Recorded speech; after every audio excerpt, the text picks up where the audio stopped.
এটি শুধুমাত্র মেয়েদের জন্য হাতে গোনা কয়েকটি শিক্ষাকেন্দ্রের একটি, যা বিশ্বের বৃহত্তম শরণার্থী শিবির কুতুপালংয়ে অবস্থিত।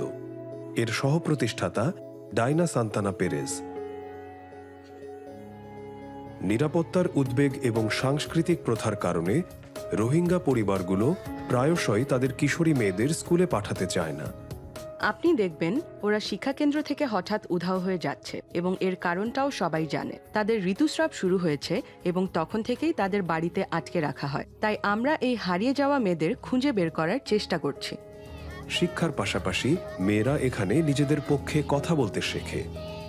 রোহিঙ্গা মেয়েদের জন্য এটি এক বিরল সুযোগ, আর তারা সময়টা দারুণ উপভোগ করে।